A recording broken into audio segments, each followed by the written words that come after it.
ดีเด้อพ่อแม่พี่น้องพ่อข่อยแล้วเช่นเก่าเช่นเคยกระสอบสาวสารวันนะมื้อนี้สาวสารวันสิมาผัดเผ็ดกบเนาะเมื่อวานนี้เราไปแล้วสิมาผัดเผ็ดกบแต่ว่าสิแบบบ่คือสูตรพระเจ้านะเพราะว่าของกับบ่ครบเนาะเพราะว่าเฮ็ดครั้งแรกบ่ได้ไปเบิ่งสูตรบัดอันซื้อของมาผัดแล้วไปเบิ่งสูตรพระเจ้าเฮ็ดถ้าว่าลืมซื้อพริกแกงบ่มีพริกแกงก็บ่เป็นหยังเราก็ตำแบบเฮ็ดง่ายๆเอาเขาจะใส่มะแขวนนั่นเนาะก็หมักกินมะแขวนส่วนอันนี้เครื่องผัดเผ็ดเนาะนี่สิเขาเอาใส่เตรียมไว้แบบนี้นะมีพริกไทยอ่อนแล้วก็พริกชี้พริกเหลืองพริกแดงแล้วก็กระชายใบมะกรูดเนาะนี่เขาก็สิล้างใส่กระเตอะเอาอันบักพริกต้นอันนี้โบราณใส่นะใบมะกรูดก็งามสิล่างแต่เพราะอันนี้กระชายนะเพราะว่ากระชายมันสีเหี่ยเลยใส่กระเตยพริกไทยล้างให้สะอาดแล้วค่อยเอาเตรียมไว้ไปผัดเนาะส่วนกบเขาซับไว้เรียบร้อยแล้วนะเพราะว่าซับไว้แต่เมื่อคืนเนี่ยเปียกซับตอนเช้ายามเสียงดังเขาเจ้านอนเนาะเอาสิมาตำมันเครื่องพัดเนาะใส่พริกแห้งตามด้วยกระเทียมพวกกีบใส่เกลือนิดหน่อยตำเนาะส่วนเปลือกเฮาก็ใส่ไปเลยเดี๋ยวทยอยออกตอนมันตำแหลก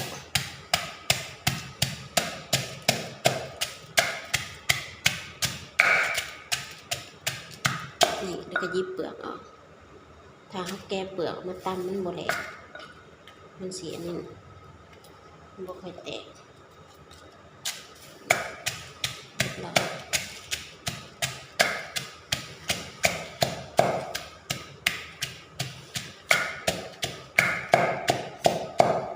เห็นสูตรกระจ่างก็ใส่พริกแกงนะว่าเฮาบ่ได้เบิ่ง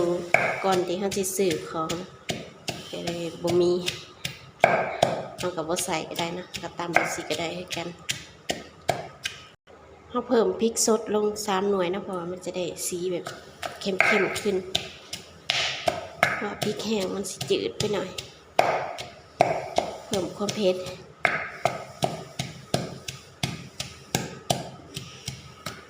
นี่ตำพอหยาบๆได้ตำแดงเรียบร้อยส่วนอันนี้กบเนาะที่เราซับไว้เรียบร้อยกบมี2ตัวเนาะบ่ใหญ่ดอกนี่เราซับไว้เราสิมาหั่นอันพริก2อันนี้เนาะหั่นเป็นอันเป็นริมเหลี่ยมสิใส่ตอนสุดท้ายมันจะได้หอมๆเพิ่มสีสันให้ผัดเผ็ดของเขาน่ากิน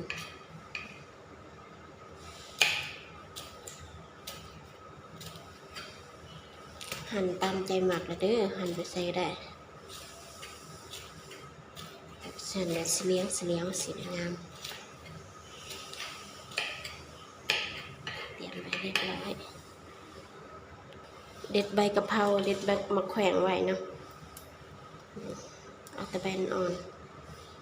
ใบกะเพราก็งามถ้าบ่ได้มีใบกะเพราบานแห้งหอมเลยแต่นี่เป็นใบกะเพราสร้างใบใหญ่ๆหอมคือกันแต่กับบ่แห้งกลิ่นบ่แห้งเท่ากับ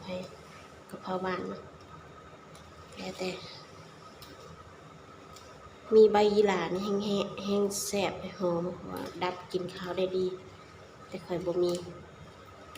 เอาแต่ตำมีตำเกิดเด้อสุดผิดพลาดประการใดก็ขอโทษขออภัยน้ำลายๆนะเพราะว่าเฮ็ดครั้งแรกเบิ่งชมกันมันสิแซ่บบ่เฮาก็ปรับใส่กับของที่เฮามีเนาะเฮาบ่มีสิ่งใดเฮาก็บ่ใส่เห็ดบานาสีแบบเห็ดโคกก็ได้นะทางนี้เอาแบบนี้ไปก่อนเด็ดใบกะเพราเด็ดเอาเต็นอ่อนแหวนอ่อนน้ำหอม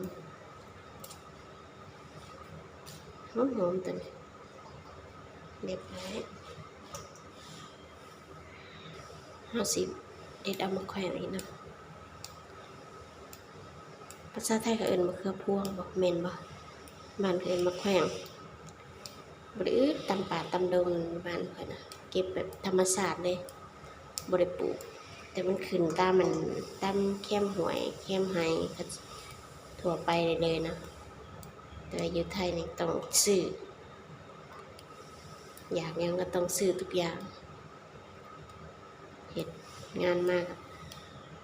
เพื่อกิน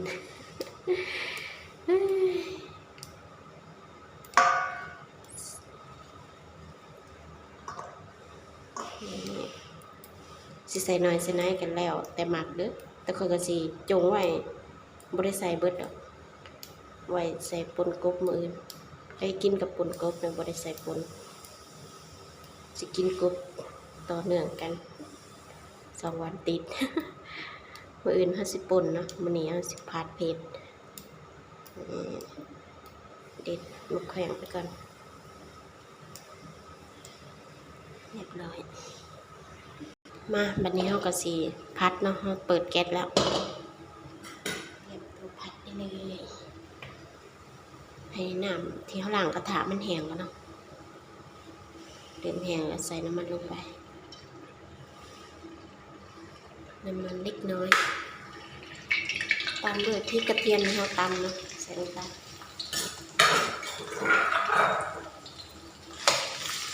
ผัดให้หอม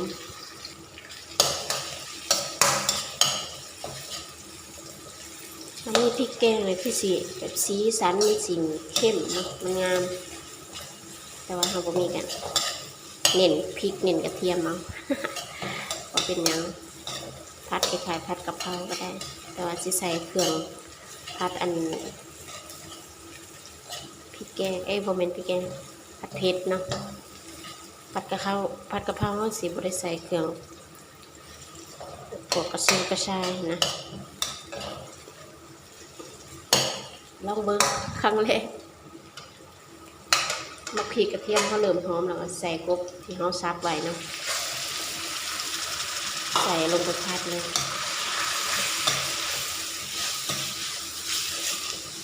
ผัดให้สุกเราค่อยเอาลงเครื่องอัน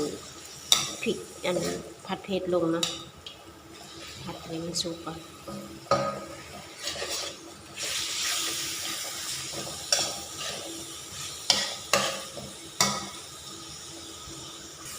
เอาผัดกบเขาเริ่มสุกแล้วนั่นเอาน้ำข้นโคลกเทลง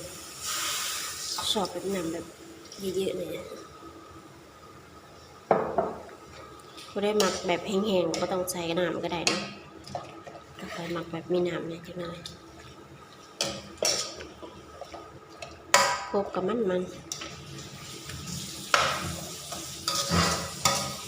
เอาสิเริ่มปรุงเนาะใส่รสดีลงไปบลายเดี๋ยวใส่นิดนึงใส่ผงชูรสลงไป1 ช้อนใส่น้ำตาลลงไปนะช้อนนึงกับครึ่งหนึ่งใส่ซอสปรุงรสนิดหนึ่งตามด้วยน้ำปลา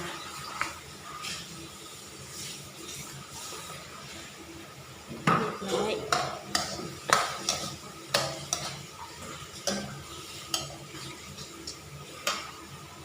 ก็ใส่เครื่องเราเตรียมไว้เนาะเป็นกระชายพริกไทยใบมะกรูด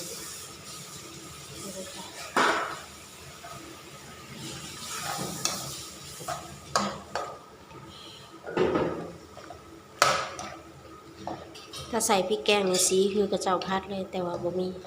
เราก็ใส่แบบประมาณนี้แหละถ้าครบมันสุกเราค่อยเอาใส่ใบกะเพราแล้วก็แล้วเนาะ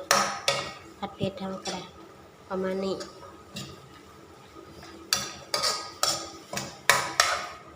ปิดฝาไว้ก่อนได้ครบมันนั้นสุกก่อน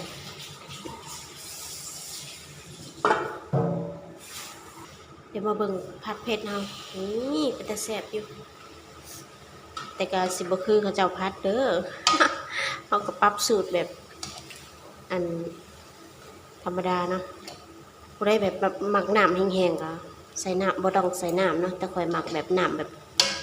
คลุกคลิกเอาไปราดเขาเนาะกินกับข้าวสวยห่อนๆนะแซ่บ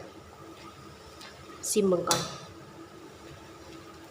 เดี๋ยวซิมก่อนเด้อรสชาติที่เราปรุงประมาณใดเนาะบ่พอยังเราก็เพิ่มได้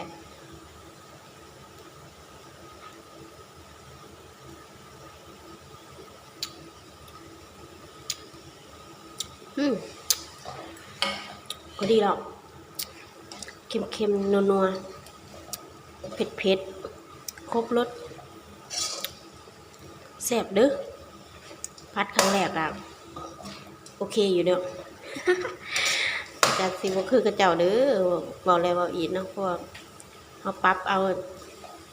เท่าที่ของเขามีเนาะเขาปรับเอาไว้ข้างหน้าสิเฮ็ดแบบครบที่เขาเฮ็ดนะเนาะคือกระเจ้าเฮ็ดสุดท้ายเขาก็ใส่ใบกะเพราที่เขาเด็ดไว้เนาะใส่ไปเลยเยอะๆจะได้หอมๆ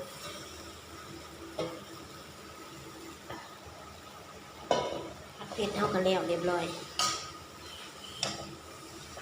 หอมตัวนี้หอมเพียงหอมใบกะเพราหอมมันกระชายนะที่เขาใส่ลงไปมันนี่สมุนไพรเน้นๆเลยถ้าใส่บะร้ายมันก็สีบดับข้าวกบของเรานะอันนี้ดับข้าวแบบหอมสุดยอดเลย